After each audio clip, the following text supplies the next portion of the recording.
Hello, George. Hello, Suzanne. Welcome Well, thank you. all the way from Australia, connecting with sunny Spain. Yeah, it's amazing what we can do these days on this planet, isn't it? Yeah. Well, we're going to have a long chat, and our intention is just to let things flow and just be totally spontaneous. So here we go. All right. George, you've been on a long journey. We've been on a long journey, and you have come here to remind us of what we already know. You say you've come to remind us of who we are and why we're here at the end of this cycle. Yes, that's right. Yeah. Okay. What is your truth? And you have had amazing experiences, George, all based on experience. Your truth is revealed, and you've come now to explain your truth. Can you go into the details that have set you on this enormous journey that you're doing for humanity? Um, what I can share with you in that area is throughout my life, I've always known deep down inside that I had a calling. I had this reason for my incarnation. There's more than one reason for everything that occurs in life, but there was sort of like the principal and primary reason. Um, Before, beyond, and above all other reasons why I came to this planet. And there's many people that feel this way. We have so many discussions with people along our journey, and so many people feel this in their hearts. And there's so many wonderful people doing great work all around the planet at the moment, and they're doing what I call their great work. And this is me doing my great work. I call it the great work. And I had that throughout my life, even as a child. I just knew. But how was it going to come about? How was it going to manifest? And I had an incredible range of experiences throughout my life. Actually, I could feel like a force, like an energy that was working on me to take that away from me, to stop me. It was like a force that was attempting to stop me from doing my great work, to undermine all the, I would say, the confidence in me, to get it at me from so many different angles, to remove the connections I had from the to the resources that I would require to do my great work. And but then on the flip side, I had some wonderful experiences which promoted those feelings, and promoted those knowings and understandings of my soul's journey in this lifetime. It's been fascinating. So as far back as I can remember, in this lifetime, which goes back to about 5.5 years old, I have been having experiences with other realities, not only on this planet, but beyond this planet, and from beings from other realities as well, interacting with them personally. So it's been an amazing journey.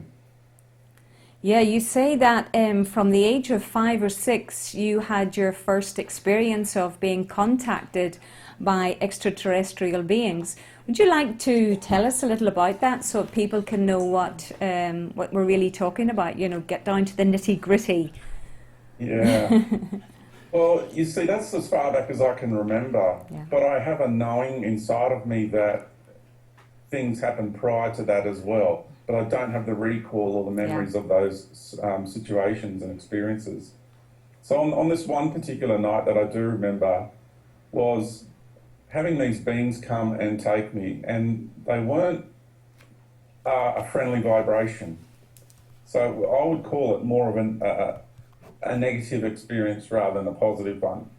And I remember being probed and prodded and looked at. And as a child, it was really frightening. I was really quite terrified and felt completely powerless, and knew it wasn't a dream. It definitely was not a dream.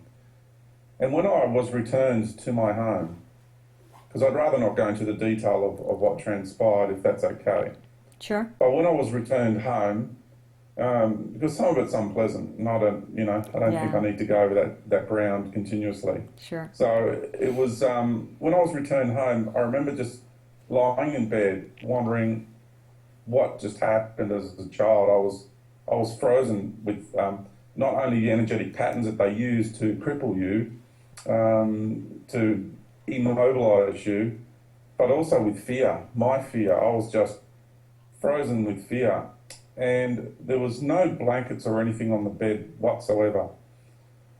And I got cold because I was uncovered, but I couldn't move. So I was getting really, really cold. Eventually I got to the point where this energy sort of like released me, and I still had my fear, but I was able to overcome it. And I got out of bed and I went and I stood next to my mother in the bedroom, just looking at Mum. Didn't know what to do. I was even too frightened to wake her up. I just stood there frozen. And eventually, somehow, Mum just came out of her sleep, like mother's intuition. Yeah. I think I was standing there for about 10 minutes. And she woke up with a fright and saw me stand there. "What's the matter?" she said. I said, "They took me." And she said, "What do you mean?" I said, "They took me, and I have no blankets or anything on my bed." And she says, "Oh, you're having just a bad dream." Bad You know, the usual reaction. She took me into the bedroom, and then she went, because she saw the blankets and everything were missing. She said, "What? How can that be?" And we looked and looked and looked and couldn't find them. And the next, so we got new fresh sheets and blankets and everything out. And the next day, we were looking around, and right at the very, very other end of the house, they were all neatly folded in a little pile. Oh. At least they do the laundry well, So we didn't know I knew what was going on, but I said, "See, Mum, as she thought I must have done that." Yeah. And because the rational mind comes into play. So every other possible explanation but the one I was presenting had to be what transpired, but my word could not be what actually happened, which hurts as a child. And I've had that throughout my life because I'm having all these amazing experiences, and when I want to share them with people, they're not allowed to be real, They're not allowed because we have paradigms in this world which don't allow these sort of experiences to be real. Well, that was obviously a very, very unpleasant experience for you, and I'm sure you probably didn't even dare to share it with your friends at school, the younger ones. But Oh no. no. It was cut off straight away, because not only that, you have the energy that's working on you from the beings that take you. Yes. They make you want to forget, and they put an energy into that the moment you go to try and talk about it, it's like internally you're stricken with fear, and it's a program. It's actually a program they impose into your mind and into your being, and to stop you from talking and speaking out. You did have another experience in 2003, which was a much more, it was more benevolent, and that was very revealing because you were able to discover who was your real galactic family, and you were introduced to them. That's just such a lovely story, George. Would you like to share it with us? Yeah, that was really an amazing experience because I'd had experiences throughout my life. But for a while there in my late teenage years and throughout my 20s, I was having a lot of negative experiences. And I felt really alone and just not supported in life at all. And when I had this experience in 2003, my galactic family, I call them my galactic family because the moment they turn up, you know exactly who they are. It wasn't beings that came and said, "We are your galactic family," remember us and all that sort of thing. No, it's like when your wife or your brother or your sister in this reality just walks into the room, you know exactly who they are. There's no getting to know anybody, it's who it is. And that's the way it was. They turned up and I remembered fully who they were instantly, and it was so wonderful to see them. And I was taken on board in a smaller craft, and then I was taken to a much larger one, way out of this solar system, closer towards the Sirius system. And it was a craft that had many races on it, but it was more of the main races on there were the Syrians, which is the main part of me that is here incarnate on Earth. That's where most of my energetic stream comes from, is the blue star of Sirius. That's actually a planet on a higher level. And then there's Pleiadians that were there, which I have a part of me in the Pleiades as well. Different aspects of our beings. We actually have different parts of ourselves throughout the universe. And there was Arcturians. There was the odd being from Orion, who are working really diligently to come back to the light. And there was some very, very high level beings there as well.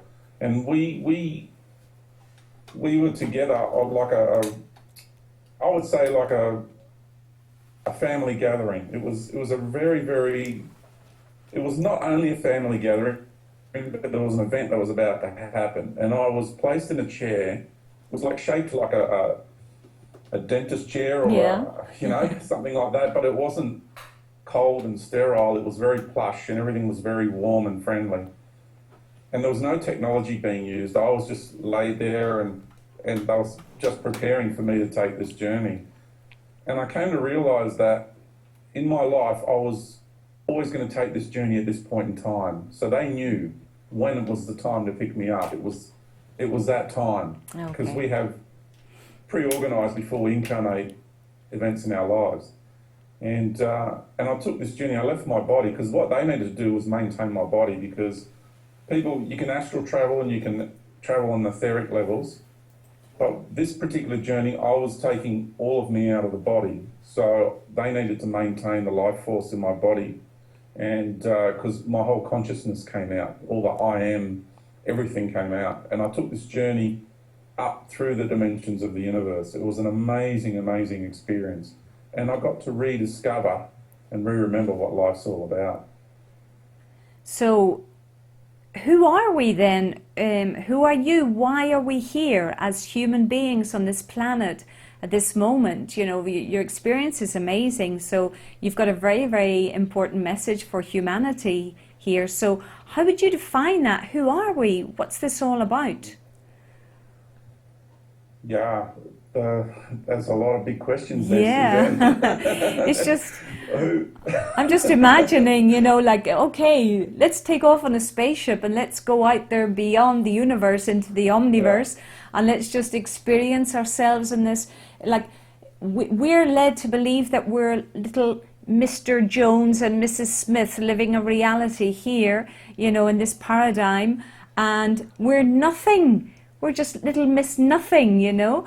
And you're explaining this amazing experience. Like, if these ETs, be they benevolent or the other cousins, the unfriendly cousins, why are they taking such a big interest in us? You know, we're just a little planet out there in the solar system. What's the big deal? That's what I'm getting at. You know, why are we so important to them? When we hear about all the high tech they've got out there, they must look at us and say, oh boy, these guys are pretty awkward. Look, they're so primitive.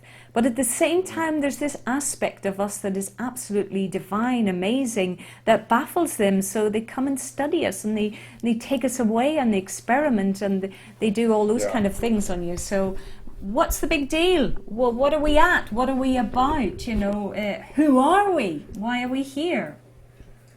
Yeah, and I'm just so I would have to say pleased and glad that you have mentioned that, because it's what it's all about. Honestly, I'm so pleased that you mentioned that.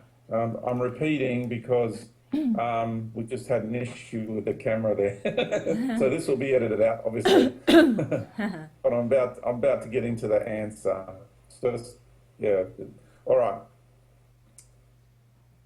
I'm so glad that you mentioned that, because that is the key to understanding what's going on here. Why are so many races here and focusing on planet Earth and studying the human race to the detail that they are? First of all, I just need to make a statement. For the people who have issues with the notion of extraterrestrial life, if you just look up at the night sky and start to get a feel for how big the place is, if you just look at some of the telescope pictures taken by the Hubble out into the cosmos and get a feel for how big the place is in its true concept, like really look at it, then you'll soon come to realise, and I don't mean to insult anyone, but how insane it is and how deluded it is to think that we are the only ones that exist. So I want to, first of all, I want to make that point clear, because I knew from a very young age, for all my life, I knew that we weren't alone. It's common sense. It's just reality. And I knew that people were trying to impose on me the ideology, are the only ones, and we're just breaking new ground on this path of discovery. It's ridiculous, honestly. So I just wanted to make that point clear, even though it may be a bit, assertive and firm. It needs to be said. It is an insane state of mind to think that we are the only ones.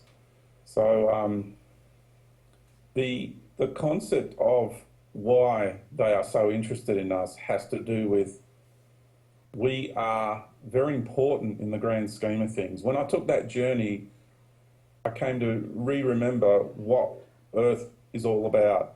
And we are beings who have chosen to come inside this universe and experience life in this universe. And the construct of this universe is what we call light.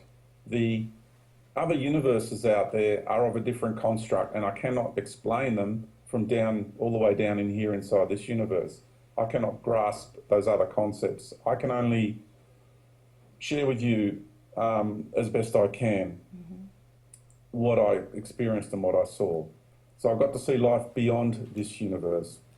So we're inside a being that is this universe, and we call that God. We call it the creator of this universe. And all these universes I saw, as far as I could see, all I was seeing was other universes. And they are all individual beings as well.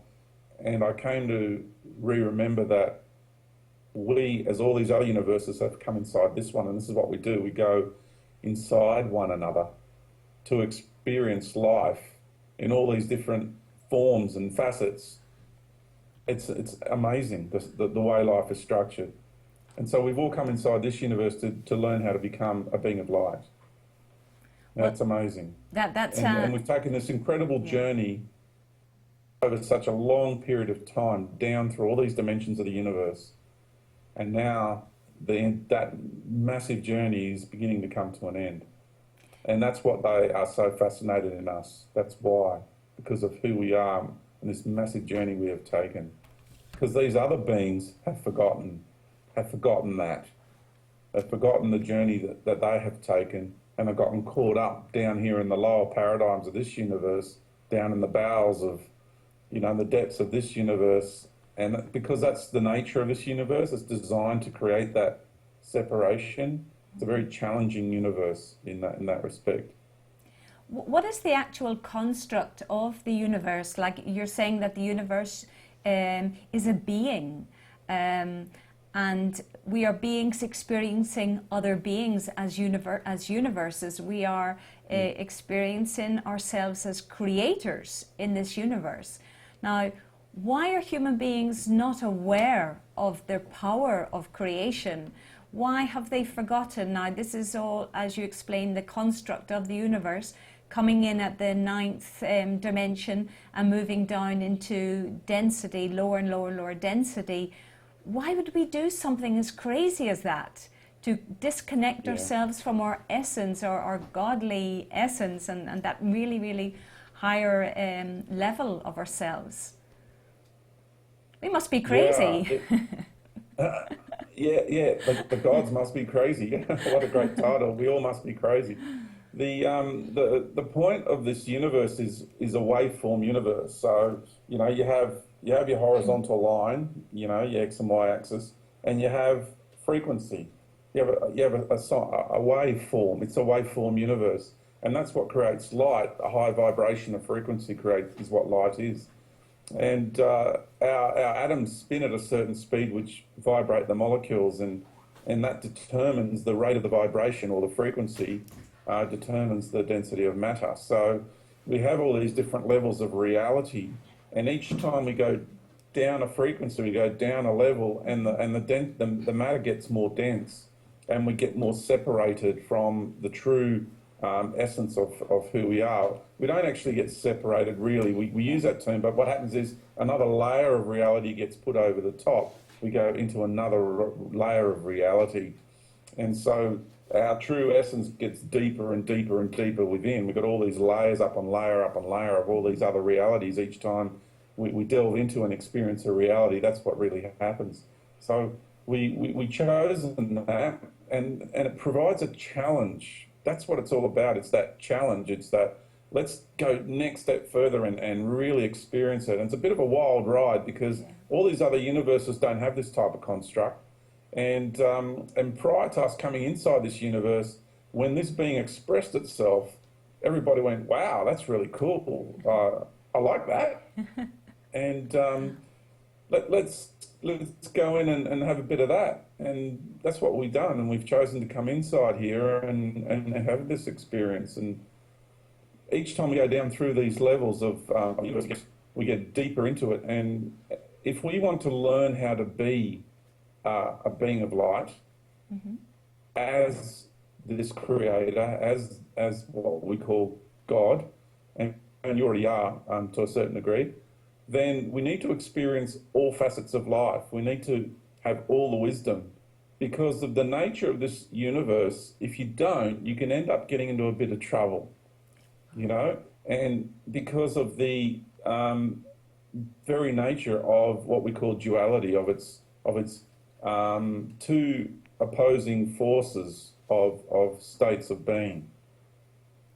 Right, so we're playing here in duality, moving down through the dimensions and exhausting all possibilities on each level as we descend further down. So we really get down to 3D, like with lots of baggage there, millions of lives of experience to actually arrive to where we are now. So what's happening now is, are we going to get to the point where we start ascending and we go back through the levels of the universe? So if we start to ascend, they talk about 3D and 4D, like what we would consider our heavenly realm would be 5D. So what happens to 3D and 4D? Do they fuse into 5D or do they disappear? What happens there, George? Yeah, it's interesting. That's a great question, because people are looking at it from that point of view of when we ascend, that's when 3 and 4D, something happens to it. The fact is, 3 and 4D right now are in the process of being deconstructed. Excuse me, deconstructed. It happens when I talk truth. I get this physical reaction every time I do this.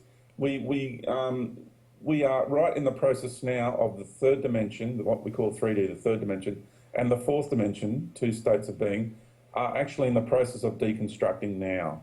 Okay. So we're already doing that. What you see around you, what we call the New Age movement, and a lot of the galactic stuff that I spoke of, my galactic family, and because a lot of these beings were also on the 3 and 4th dimension that I've been in contact with, as well as beings from above into the higher realms. But these beings are, because we're experiencing them in our lives now, that means we are moving through those dimensions. And when you've got all the chakra body and all the healing modalities and all that, that is all the 4th dimensional paradigm. Okay. So we're already experiencing that at this moment. That's what a lot of people just didn't realise. I just go, oh, crikey, are we? So we're not ascending into the 4th dimension. Okay. We're already moving through it, and we're going to get to the point where we'll get back to the 5th dimension, but that is not ascension in itself. That's reascending to that state of being. Sure, you know, but it's not the end goal for this journey that we are in. It is, that will be the platform for us to launch into the full-blown ascension, which is then we have graduated and we then activate that inner light in such a big way that we become fully fledged universal beings. what is graduation, as you say? That sounds like the end of a university degree. Is this like a school?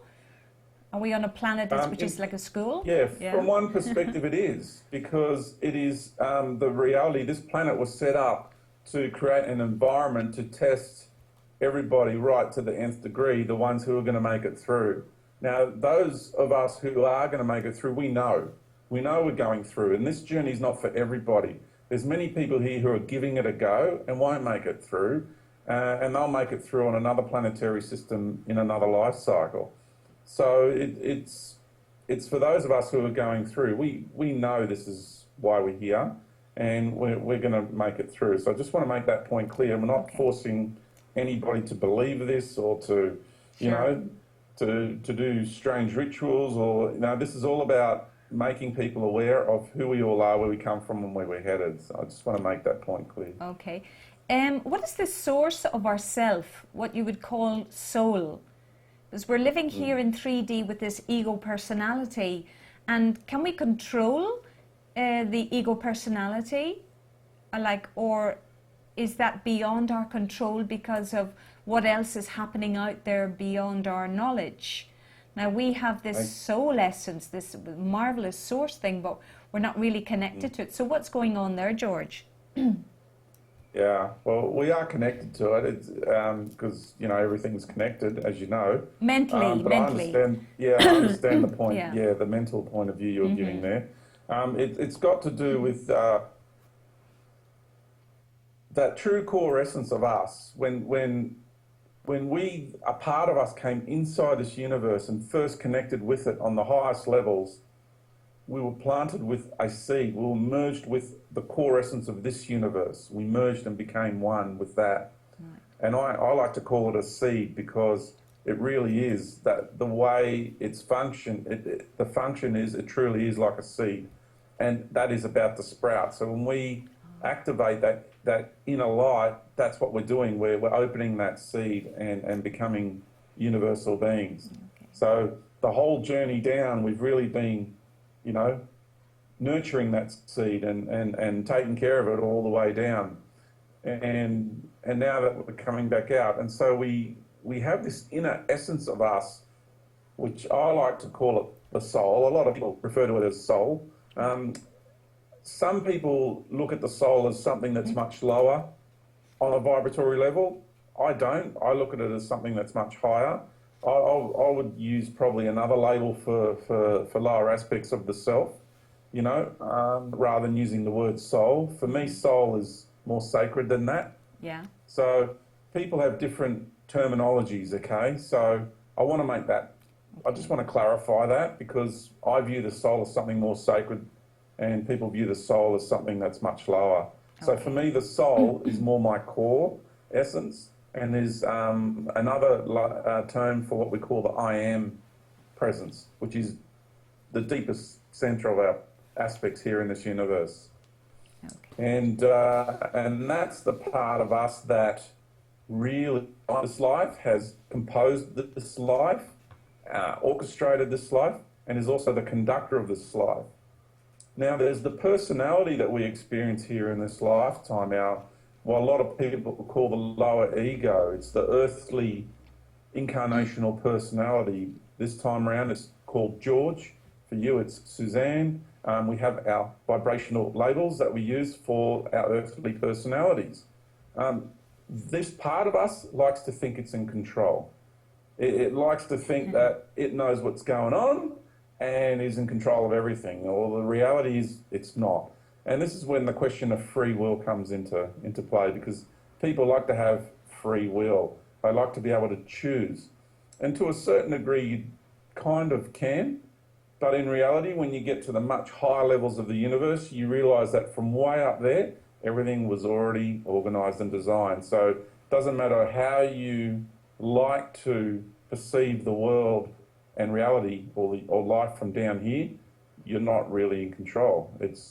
That is an illusion of the lower ego, to think that you have free will down here and you have the freedom to choose.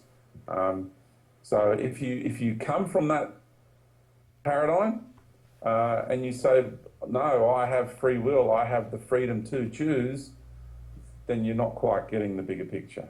And that's okay. You just go on your merry way and make those choices you want to make. But you'll be making them from a lower part of your being, not the much grander part, which is connected to all of life and the universe, and is in the flow of the unfoldment of the universe, or what we call the divine plan, or the will of God, or Pan. So many names, the opening of the lotus flower, so many labels for the one same concept. A lot of people are waking up to new ideas, and they're getting out of the programming and all this brainwashing that has been imposed on us by different cultures and religions and the way we're brought up. But people are searching for that essence, that inner essence.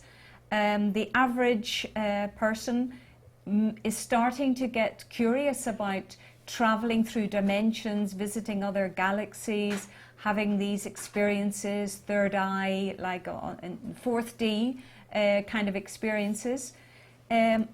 What would you recommend to those people who are just starting to wake up and they're having that inkling feeling, come on, there's something else, I want to break out of this illusory paradigm that they have set up for us? What would you recommend? Meditation or visualization, or just going quiet, sitting in a park, in contact with nature, being creative, lovemaking, or what works best for you, or how do you go about getting into that mode of connecting with your higher self?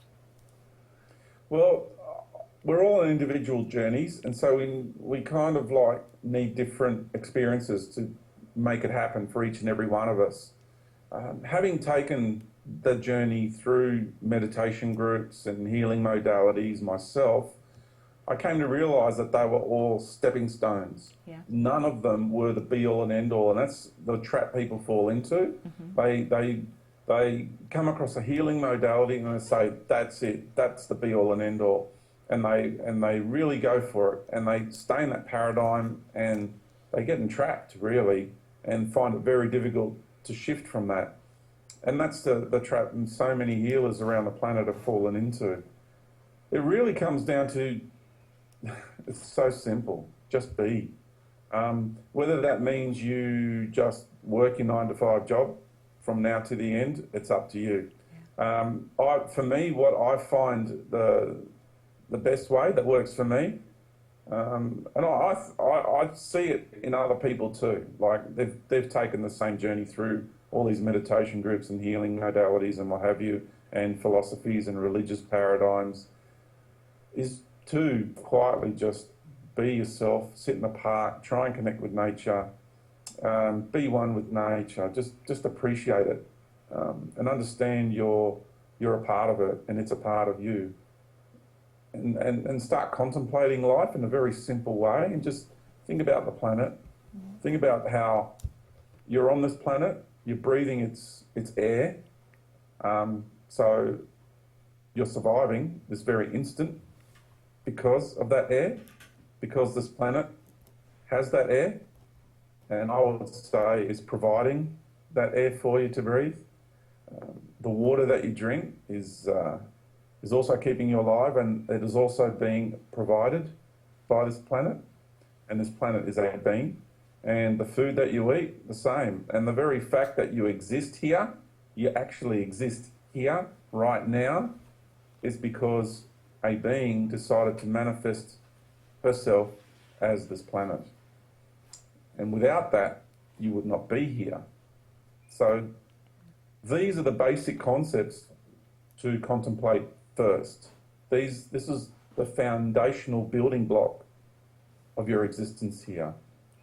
So I recommend that approach. Leave all these other religious paradigms and high-end mind-bending philosophical teachings, and I'd say strip it all away and get it back down to simplicity, and look at it from a very basic perspective. Keep it simple. That's my recommendations. Isn't Mother Earth so admirable? letting herself in for all of this for such a long time, so many eons. You talk about talking to her. You refer to her like a lady with so much tenderness and love and affection expressed to her. Can we do the same thing, George? Can we connect to Mother Earth and speak to her like a living being? You refer to her as Sophia. You call her Sophia. Others call her Gaia, Mother Earth. Yeah. Yeah. Yeah. Everybody already has that connection with her.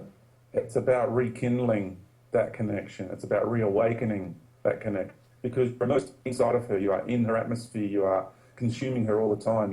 You are more connected with her on these levels than anything else. Yeah. And it's like when people realise that, it's, wow, it's such, yeah, that makes perfect sense. How can I have forgotten that? That's what people say when you remember this connection. Yes. And it's just logical. I mean, it's, if you want to get into the logical, rational mind of things, well, this is perfectly logical and rational in itself. I'm breathing the oxygen, I'm drinking the water, I'm consuming the food that is grown on this planet. I am so one with this planet. I'm more connected with this planet on that level than anything else. So you are inside of her. That's that's another thing to consider. Yeah. And she is an amazing woman, because before she manifested herself, like I said, we organise and design things from a higher aspect of ourselves. Well, before a planet is manifest into being, it knows what its journey is going to be as well. And she knew she was going to be in for a tough journey, because she volunteered to be beaten and raped and plundered and tortured for many epochs and eras of time. So we're talking about a very, very brave soul being, because I don't think there's too many who would have volunteered for that journey, I can assure you of that. I think we should be so much more thankful, you know, when we sit down and eat a meal and say, and give thanks for that. One thing that hurts me quite a lot is to watch a smoker putting the butt out, you know, putting out the cigarette in her face. We should become more aware and thankful. They just flick it, don't they? I just toss it on the ground and stamp their foot on it and walk away, and I just don't think what they're doing. No Consideration or respect. Lack of conscience, lack of awareness there, yes. Yeah, and it's when I said about sitting in the park and you know, just feeling nature around you and life around you, say thanks. Yeah. Just give a little thank you. It's about gratitude and respect. Just like when you do things for people, doesn't it feel good when someone comes along and says, thanks. I appreciate that. Sure. And you go, yeah, no problem. And you just get that warmth, that love. And once you start expressing that gratitude, that's how that connection with her really begins. Mm-hmm. It's a strong avenue into reconnecting with Mother Earth on a conscious level. Okay. Who would you define as the creator? Is it just like one God, or is there a hierarchy out there in the cosmos, like of different levels of gods fighting for the same throne? You know, sometimes in different mythological stories they talk about the gods fighting and having wars over lady gods and all these things happening. You know, is there a hierarchy out there? Are there gods that are in charge of certain parts of universes, or like the omniverse gives a lot of food for thought, because we can't put an end to this. It's just infinite. So, like, who's behind all these scenes? When you start pulling back curtains, there's more and more and more there. So, who is the creator? Or is there a government out there that organizes through different departments, different galaxies, cosmoses, and what's going on out there in the big cosmos? Because your journey, George, you went way beyond, and you could see it from the other side looking back. So, of course, your vision is just immense. You can share so much with us there. Like, I wonder if our minds are capable of absorbing that and putting it into our 3D reality and think, yeah, I think I can understand it. Can you share a little bit about your experience in that way? How do you feel? Yeah, well, you're asking me the biggest question of them all. Sorry. Really. Keep me busy. Okay. Let's dive into it, shall we? Go for it, George. Okay. What I discovered in my journey, re-discovered, re-remembered. Okay? 'Cause Re-remembered, this yeah. whole reality here was designed to separate us from the truth of everything. And when you leave this reality, you reconnect with that. And you reconnect on many levels. So when I took this journey in 2003, that was all the way up through the universe. And I got to see outside the universe. So what I want to share with people is that I've been outside this reality, so on the other side of the curtain, of the veil of this reality, on many occasions, to many different realities, okay? So it hasn't been just that one time. So my experiences are quite varied and vast, and I do have a great deal of experience in this area. So what I'm sharing with you is when I got to that highest part of this universe and I was looking out, and I was just pure energy, just pure consciousness, with me was the creator of this universe. And that's what we call God. And people within their mindsets are going to go, oh, look at him, he's so up himself, he's so full of it and arrogant to say that, you know, who does he think he is to have the right to be right up there speaking with God? I mean, there's nothing wrong with it. You've got God inside of you. I mean, really get over it, please. People need to get past these sort of judgmental concepts. It is, you know, there's part of you there as well, having the same experiences. So there's, I got to realise, and the creator of this universe said to me, isn't it amazing how all of you are right down in the bottom there inside of me, looking up, thinking that this is all there is. And when you look at God, that's all there is. And the concept of beings much further down who play God are the creators of all things. It's just, on one level, we just laughed, you know, even on those higher levels, you know, you feel the energy of laughter, what we term laughter. And it's something to be laughed at. And so when you look out into the omniverse, all these beings out there are actually inside this being, in here, in this universe, which is amazing. People, and it's no big deal. It's not, you know, we make it such a big deal because of our cultural programming of religions and putting gods up on pedestals and all that sort of, it's habitual in the way we think, in the way we approach life. And it really comes down to we're all these universes out there and we all go inside one another. So you're a God out there equal with this God, and this being that you call God is inside of you as well. So it's not that big a deal, if you know what I mean. Yeah. It's not, people just blow it out of all proportion. It's just a natural state of life. This is what goes on. And then there's all these levels of life that go on beyond that, and there is no end to it. It's infinite. And we're not, there's another philosophy doing this planet that we were born out of a collective, you know, and that we actually are a drop that's emerged out of an ocean. That's not actually the case either. The truth is that you have always existed, always, and you always will exist.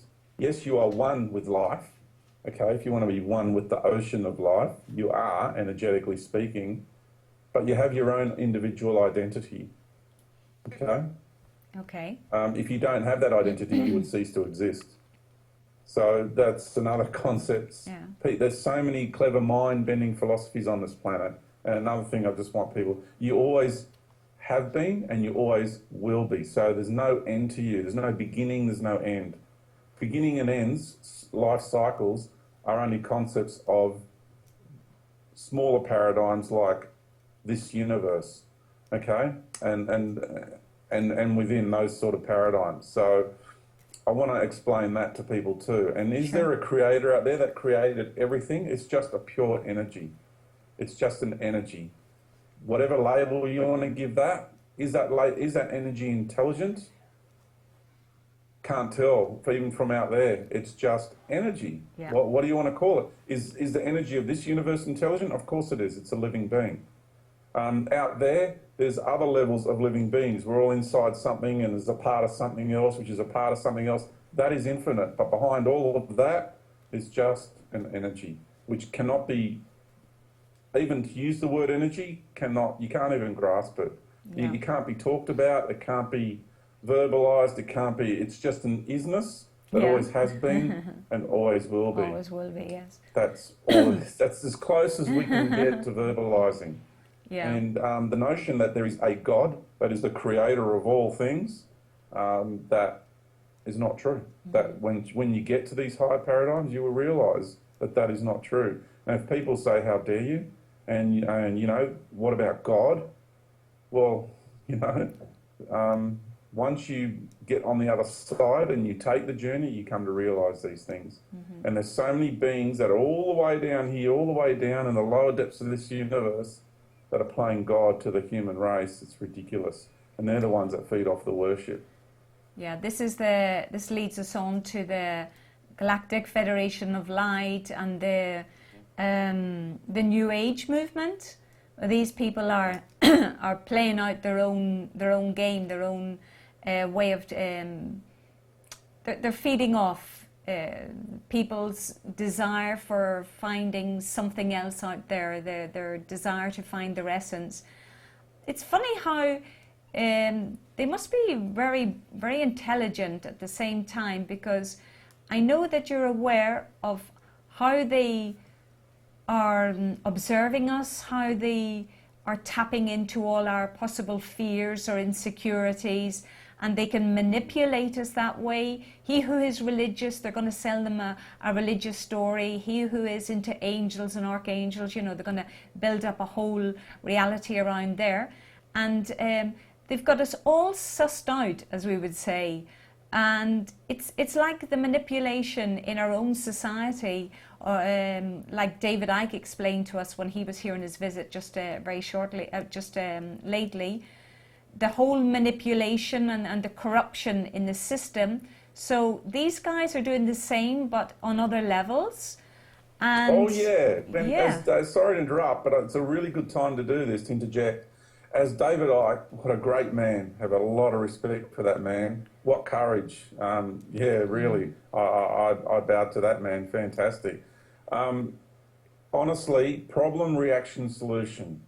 And that is what he shares, those concepts. Now take that and don't just have it on a planetary level, but apply it on a galactic level, and then apply it on an intergalactic level out into the cosmos, because that's what's going on here.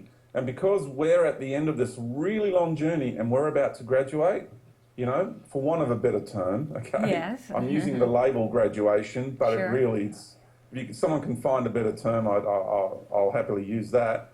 We are being tested with the best the universe has to offer. The most sophisticated mind control systems and technological systems and genetic manipulations on our bodies, in our foods, the toxicities the drugs that we're being in our so-called medical system. Really, it is the most sophisticated it has to offer, but yet our inner light and consciousness continues to defeat it over and over again. Yeah. So what would be our protection? Because when the time comes, obviously the Galactic Federation of Light, or these posers, as I would say, they have got their big plan. And they're playing this up, ready for the big moment, when the moment comes when everybody, the planet is going to be shifted around a bit, so to speak.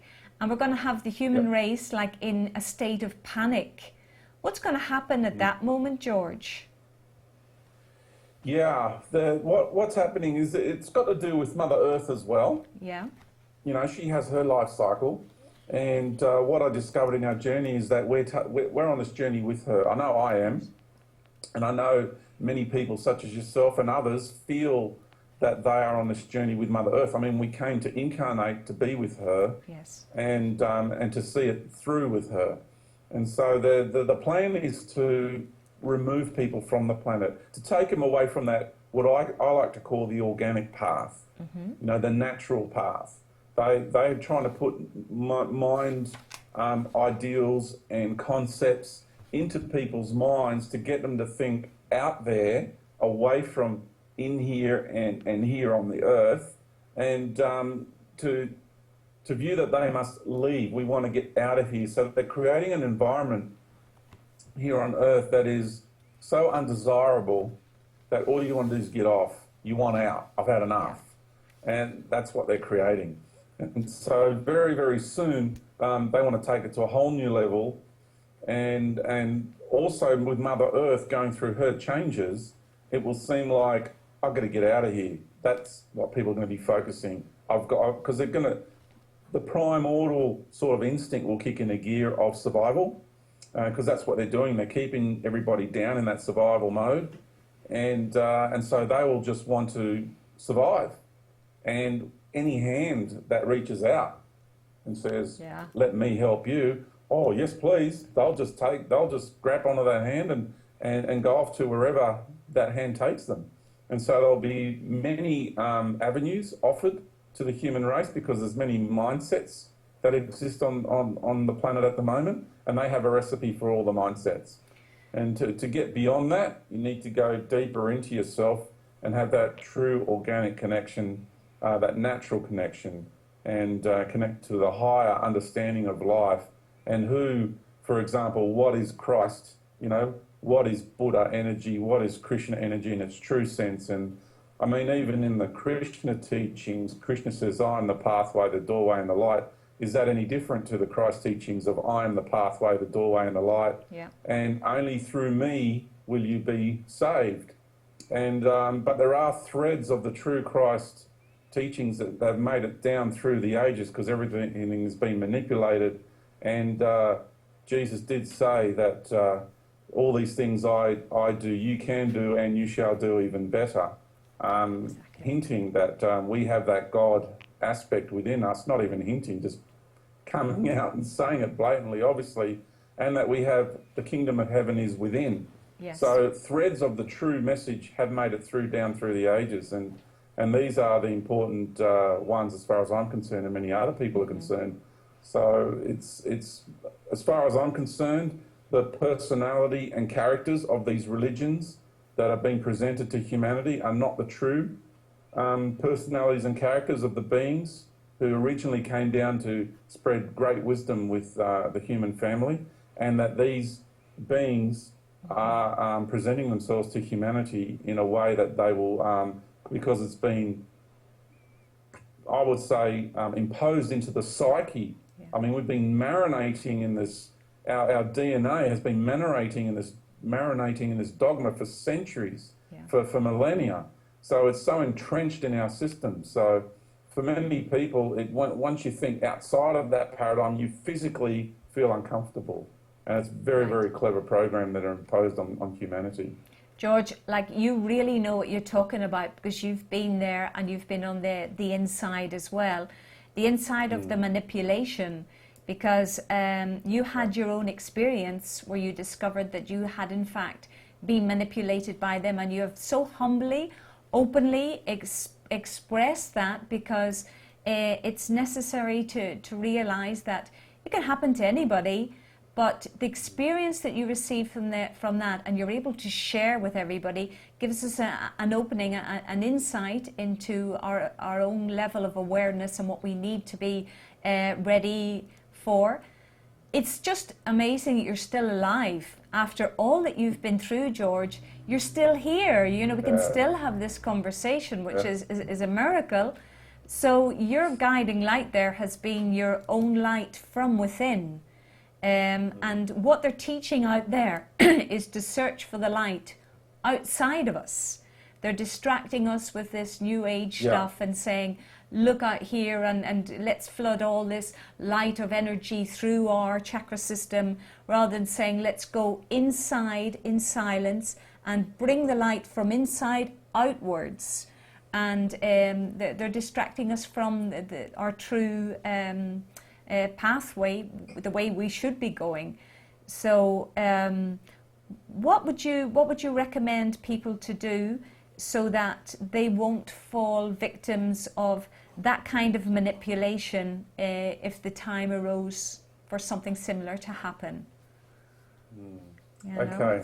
Wow. Well, thank you for that. It has been a very difficult journey, very challenging. Yeah. And they have tried to take me out on many occasions, and they just can't do it. And it's because, as I said, things are organised from a high level. It's not they can't do it because look at me, I'm better than everybody else. Yeah. It's universal law. You have a journey, a soul journey, and that is what's going to be. And it's lower egos and jealous entities that try to change and manipulate that, but they can't. I mean, this is universal law. They're not going to change that. That's, you know, it's the true will of God. They're not going to change that. Come on. And so you're still here. You haven't died in a car accident yet.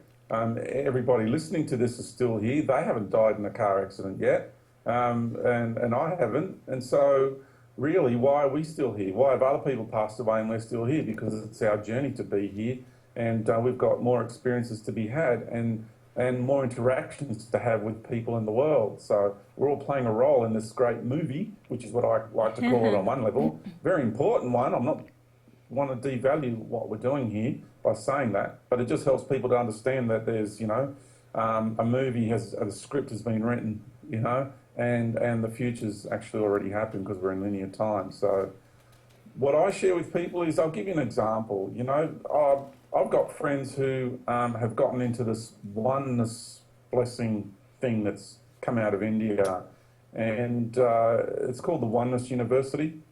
There's a big branch of it in Fiji, I believe. Oh, yeah. And what they do is this thing called Diksha, where they bring an orb of golden light and they put it into you. And it's a wonderful story. This golden eagle brings it, the great eagle, and it's just dressed up so beautifully. And I'm like, well, hang on a minute, because, you know, actually, I never got into this oneness thing, but I was saying, would you like an orb of golden light? That was when I was doing my Galactic Federation thing. I was just doing it. And I was doing it to people. And then one day I thought, crikey, what am I doing? Hang on a moment. We've already got that inside of us. Why do we need one from out there? And that's the thing. Yeah. You don't need anything from out there. You've already got everything in here. So you don't need to meditate and with so-called ascended masters and bring in the violet flame and the blue flame and the magenta and all that sort of business, you know. We've already got it. We've got the universe within, the kingdom of heaven within. It's all here. So what I recommend people to do, and we really do need to be doing this, but I recommend it, just to be politically correct, is to bring your inner light out. If you want to meditate with a healing energy, a particular colour of light, bring it out from inside of you. Bring the magenta out. Bring the violet energy from outside, from within you. Because you have it all in here. So why are you using all these energies from other beings? You know, why does religion teach you to get on your knees and pray to some god out there? You know, some idol deity. Talk about contradiction. Talk about hypocrisy. Thou shalt not worship idols. Or what are you doing? You're worshipping an external idol when you're worshipping, you know, in the what I call churchianity. Because that's not true Christianity, that's churchianity. and I was christened to Greek Orthodox, and I know all about it after going to a Catholic high school, boys' school and everything. I saw it from within, and I've had personal interactions with the Vatican behind the scenes, and I know all about that energy. I know who's running it, I know everything about it, and they are terrified of me because I know all about them. So I won't go into it further because it's a pretty heavy subject. Yes. So I'll leave that there. That'll be for much further down the track in life when that time arises. So what we have is everything is within. The whole of life is within. And we don't need to bring anything in from outside of us. So my recommendation is stop externalizing and start internalizing. Okay.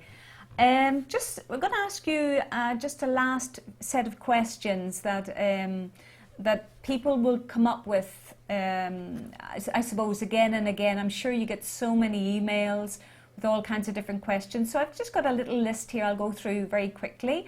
What do you think about astrology, and especially Chinese astrology chart, which is extremely sophisticated and based on the I Ching? For example, the exact same sign only appears once every 60 years, whereas in our Occidental astrology, we've just got 12 signs, and all of the Occidental worlds have to be, countries have to be fit into just 12 signs. So what is behind that kind of very, very sophisticated astrology? What do you think about it? Yeah. Sure. Each one has its merits, and each one is applicable. The modern day one, which is the fractals of 12, are really, really important because they really link into our DNA. Now, there's other patterns. There's so many ethereal patterns which are structured because we have the whole structure of the universe in our DNA, and that's why ETs are so fascinated in us. We didn't quite go right to the nth degree of that explanation. Everybody's fascinated in Earth humans right now because the genetic embodiments we are in hold all the codes. We are the most powerful beings in the universe, and they are absolutely insanely jealous, a lot of them, the negative ones, and they are fascinated in our genetics, in our DNA, because we hold the keys to life. They can access more power through our genetics than any other life form in the universe. And they are bloodthirsty for power. I mean, they are insanely thirsty for power. So that's why. Now, can you ask me the question again? I just okay. What do you think about astrology, especially Chinese astrological chart? Yeah. Yeah, sure. It has to do with the structure of our solar system too. There's actually 12 planets in our solar system, and it's fractals again. It's the condensing down or small versions of everything else, because we've been on this road to compression. So it has to do with that. And each planet that is in our solar system is actually an aspect of the universal creator and are personality archetypes of the creator. So you have Mercury, which is all to do with mind and mental aspects, and Venus has to do with desire. And if you look at our world, the two really powerful energetic streams that are manipulating the human race has to do with our desires and has to do with mental manipulation. So, and then, outside of that is war, is the warrior energy, which is Mars, and Saturn, which is more a ideologically has to do with etiquette and has to do with good behaviour, and that's more the concepts of Saturn to do with councils and government structures and maintaining status quo, and that's the energy of Saturn, and it's all about conditional love. Okay, it's all about authority and those sort of energies, and off we go. I don't know them all, but this is I know there's a lot of people that understand astrology, and so we have all these archetypes because we have 12 strands of DNA, and they exist outside. You've got the two inner ones, and then you've got all these other ones existing outside, and they all interact with one another. And the technology we've been given here on Earth only allows us to see, because the scientific world is completely under control, and the technologies and the discoveries we make are very much controlled, and so the technology we have only enables us to see those two strands of DNA. But people who research DNA and are watching this, they know what I'm talking about. They know that the two strands are interacting outside of themselves, but they can't see them. And they know that information comes in and out of those two strands of DNA. They just don't know where and how.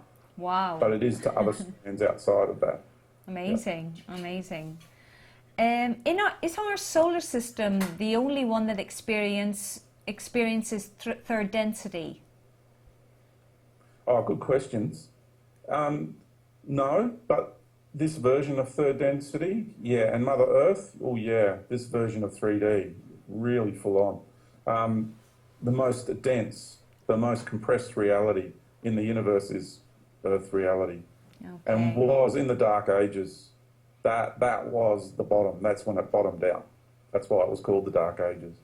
Well, this planet must be an amazing place to create a much quicker evolution. Oh, well, that's what it's designed to. And can you imagine how much power it takes to hold in one space all that energy?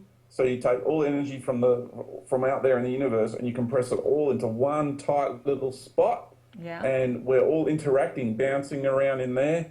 And you imagine how much strength it takes to hold that space. And then you start to realise and you have a whole new respect for Mother Earth and who she is and what she's doing here. My God, talk about Sure. strength and courage. George, have you been to the dark cosmos, which is not really a dark cosmos, but it's really a cosmos of very, very condensed light?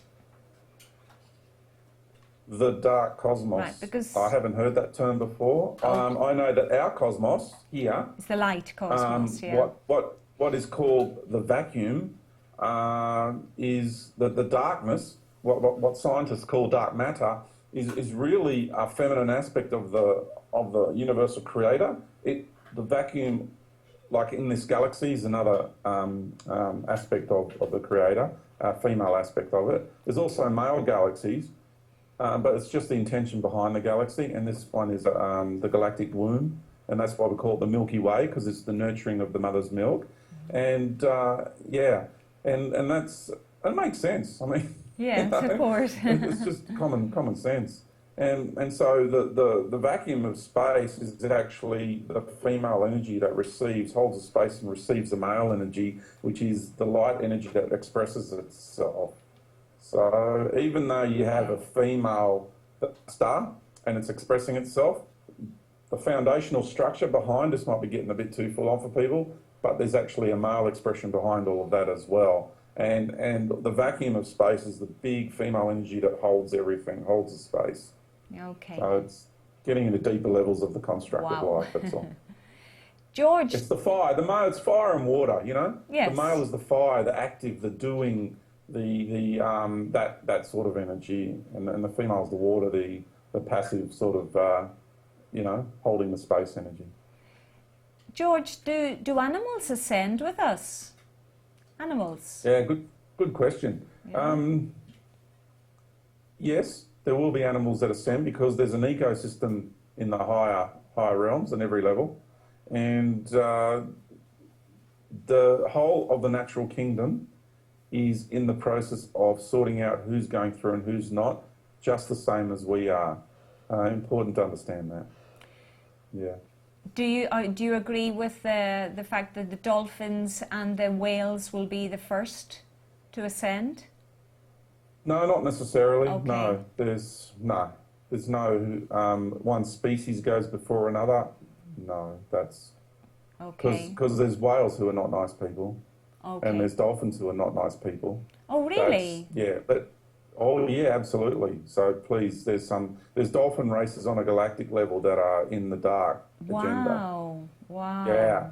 Yeah, I So wasn't let's- aware of that at all. Yes. Because if you Wow. think, you can't be racist here. You got to be. Yeah. There's draconians who are good guys. Yes. You know, it's cross-broad. It's like, look at Earth, Yeah. as above, so below. Yes. Every race here on Earth is good and bad in every race. Yeah. Why are there so many races on Earth? Like, are they just different civilizations that have come from other planets that have taken that particular design or form? Yeah, the reason why there's so many races here on Earth is because we created a generic form called human, and we needed that so any race from out there can incarnate into human form.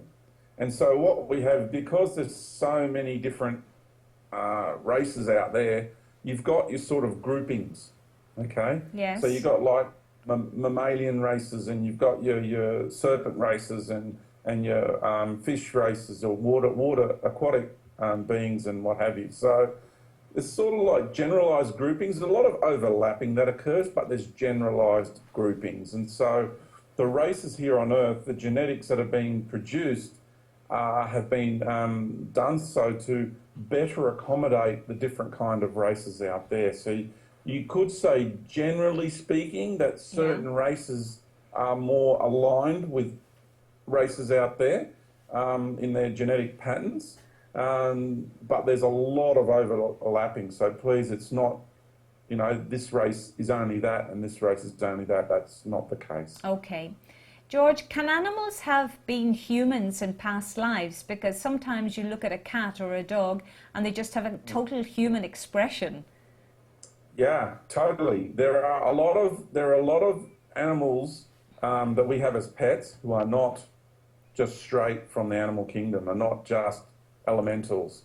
They are highly evolved beings who have entered the elemental kingdom to help us in our journey at this time. And I've experienced that firsthand with a dog that I had, and who I called Angie, a blue heeler, and she was just amazing. She took so much of my pain away, and they do. They process a lot. Like I would have been a lot worse in my life if I did not have her with me, processing so much of my hurt and my sicknesses too. Yes. You know, she had illnesses that I know now that if she didn't take them away from me, I would have had them. So Wow. our pets play a really, really big role. Yeah. It's amazing. Can ETs take over an animal's body form? ETs? Yeah, Yeah. it is possible. It's possible. That rarely happens because the energy freaks them out too much. Yeah. It's not so straightforward to enter into the elemental kingdom and be elemental, because you're starting to get into the real survival, energetic patterns of survival, Yes. you know, and it's a very different vibration altogether. Yeah. A curious question. David Icke brought this up big time in his lecture. He said the moon is not a moon, really. The moon matrix. What's your experience there, George? Just briefly. Oh, 100%, 100% agree with him. I came out and went public with it in 2009. I was hinting at it for a long time. I knew, because personally, one of my experiences, I have been taken to the moon, and by beings that live inside the moon. I've had some I've got a long history with those beings. And basically, when I said that you've got the cabal on Earth, and you've got intergalactic cabal, excuse me, there it goes again, it's got to do with inside this galaxy, the local head office for this galaxy, if you want to put it that way, is in Orion, and we call them the Orion Nordics, because they've made themselves very, very beautiful over a long period of time. And there's a lot of other Nordic races that exist who are totally benevolent, but this group is highly malevolent and very, very, very clever.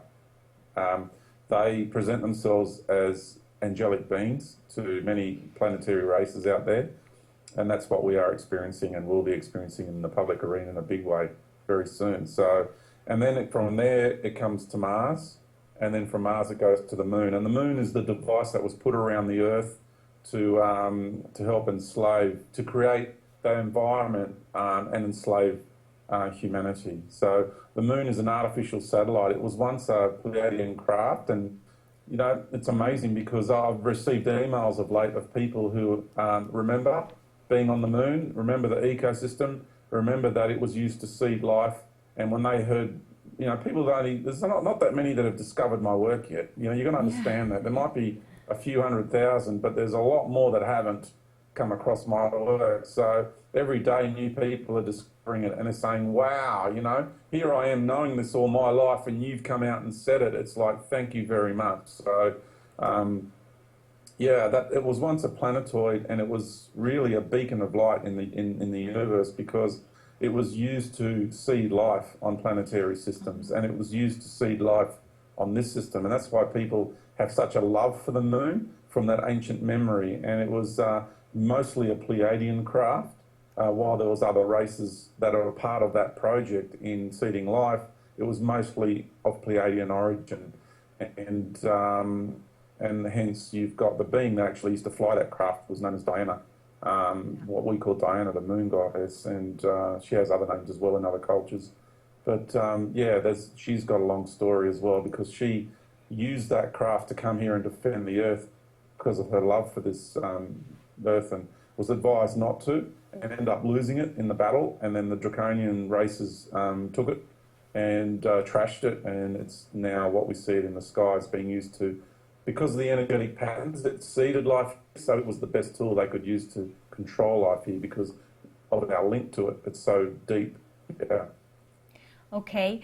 Another quick question. We have chosen this journey in duality, and we are confronted with the idea of karma. Now, I know you've got a lovely theory on karma, and you say it's just all about balance. And in the cosmos, everything is balanced out, positive, negative, you know. He who cries a lot will laugh a lot, etc., etc. Would you like to add in something there just to console people? There's no big, bad, evil God out there that's going to be a judge, you know, and point the finger at you. He's given us free will, but it's all about balance, you say, to be centered. That's where I'm going, to be centered. Yeah. Oh, look. Okay, this is the basic principle. You started out as whole, complete, okay, an energy that was just totally complete. And you took this journey into separation. And so you were totally perfectly balanced at one stage. And we've taken this journey into separation, and we are now returning. So that's what karma is. You know, karma is imbalance. Karma is reattainment of balance. So if you've got negative karma, you then have positive karma. So negative energy, positive, dark, light, male, female, whatever you want to view it. It's just two opposing forces, and it comes in many expressions and in many forms. And so that's basically what karma is. It's an imbalance of energies in the process of rebalancing itself out. Okay, so you're telling us we got to love, look within, and to trust our own knowing. Georgia, I don't think I've met anybody who's a better example than you of unconditional love. Like, I really think you're finding center, and you're going to be a marvelous example to all of us. And you know, it's just so admirable. You're going out now on a big world tour for next year for sure. Okay. Is there any last message you'd like to give us just to round up and finish this video? Or is there something that you'd like to touch on that I haven't contemplated? Just feel free. Go away. I give you the last word. It's all yours. Thank you, Suzanne. Very kind words. I'm certainly not there yet. I still am very conditional at times in my life, but I'm on. You know, we're all on our way. You're a shining example of that too. I'm learning a lot from you too. Thank you. It's really okay. I'm going to go and start talking about this on a much larger scale. Now, there will be a lot of beings and there'll be a lot of people who will come up with very clever counter arguments, and there'll be a lot of beings who will present themselves in a more ideological manner. Many of those beings are not in this reality and are not a part of this reality. They are not then, they do not have the energetic patterns that we do as the human race does, having lived the drama down here. So they're going to look angelic, they're going to look ideologically the masters, the teachers, the washers. The fact is that they are not. They are the self-righteous ones that don't have the courage to come in here and take the path that we have taken. They do not have the courage, and therefore they are jealous of what we are becoming and who we are. So that is my grandiose word, many, and to stop giving your power away. And the images that have been of idols that have been imposed upon humanity throughout the ages, that is what they are going to present to you because it's in your psyche. And what the message I share is, you don't have to take the path I'm taking. And not only me, many, I would say there will be at least 2 billion on this earth, because I have a fair idea of what's about to transpire, who are going to take this path that I'm taking. They are not followers. We are not followers. We are organically connected to life and the universe, and we know our path. We know why we're here, we know what we're doing, and we know where we're headed. So we're not into following anybody. We stand in our own right. And what we are doing is we are reclaiming our sovereignty, because in order to come here, you've got to first of all give your power away.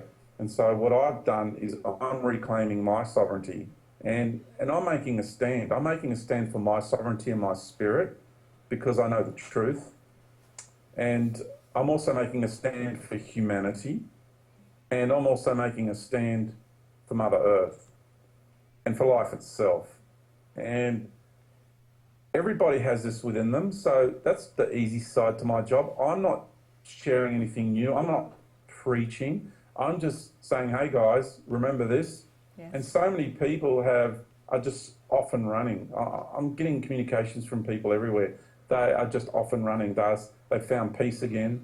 They can relax because, you know, all these concepts around you, you've got to meditate like this, be like that, eat these foods, drink that, take those pills. So much pressure on people, and you don't have to worry about any of that. All you need to really do is just be you, because you're on your soul journey, your path. And if you're in hardships at the moment, you know, find a way to get out of that if you can. But if you don't think that you're not going to ascend and you're not going to make it. It's just that the solution to your issues has not presented itself yet, but it will. And just let go. Just be happy being you. If you feel like you're not being a good person, then just be happy that you're not a good person for now, because it's lessons that you're learning. And then very soon you're going to come to that shame, that humility, and that realization how you've been hurting life around you in so many ways. And people, I mean, how can you say that even people who have been evil are going to ascend? Well, right at the very end, you know, they are going to go through that humility. It's no different to realizing, you know, from a more religious point of view. I'll just bring this analogy in, yes. that they realize their bad doings, wrongdoings, sins, whatever you want to call it, and is there a word called repent, or I don't know, something like that. Yeah. It's just using an analogy here, but what you do is you just realize how you hurt life around you, and you awaken. You go through that shame, that humility of hurting life, and you just don't want to do it anymore. That's it. And so that's what I mean by being so evil. They'll have that awakening. They'll go through that transition. It's going to be very painful for them when they do, but it's not judging. Anybody who is going to ascend will ascend. Doesn't matter where they are in life right now.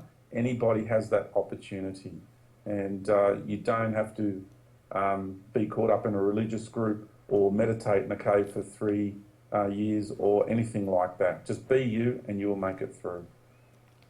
George, I can see you there standing strong. You've got plenty of fortitude. You're living true to your conviction. You consider yourself a free person, and we should all take that example to reclaim our sovereignty. We are free, sovereign beings from this universe, and we've got to be true to ourselves. We are human in that sense, you know, like you said, very godly minded. And just we throw it out there into unconditional love, and just take your example and share, and trust in all your knowing, and your knowing is sharing your knowing with us, which helps us bring out our own knowing from our own center as well, just looking within. So thank you so much for all your knowledge, for that big heart that you have. Your big smile is a gift for the universe. And we're just so delighted to have had this opportunity to share this time and space with you. And I know we're going to see so much of you now out in the world, because it's the time. Have you got a date for us for Ascension? Yes, the doorways actually close, or what the openings into the higher dimensions will close on the 21st of December 2012. How about that? They will close. Yes. So those of us going through will go through before then. And they will begin to open towards the end of 2011. About this time next year, they'll start to open. Handfuls of people will start to go through, but the majority of the people will start going through from the middle of 2012 onwards. Yeah. But they close on the 21st December 2012, because then that is when Mother Earth needs to straighten up on her axis, and a pole shift will occur. So what she needs to find centre. Yeah. So you said Mother Earth is going to turn into a star. Well, it's a label that I give, because she's going to turn into a being of light, just as we are. We're taking her and us. We're all going to activate our inner light bodies and that's what she's going to do. And so when you look out in the cosmos and you see a being of light out there, we call them stars. So I just thought I'll use a term everybody's familiar with. Yeah. George, you are a star. And so are you, and so is everybody. And far more from that, what I wish to say is that please do not forget you are a universal being and you have the power, all of you. Don't forget that. Thank you, George. Thank you so much, right, from our heart. It's been absolutely wonderful. Big kiss. Thank you so much. Thank you, everybody. Bravo.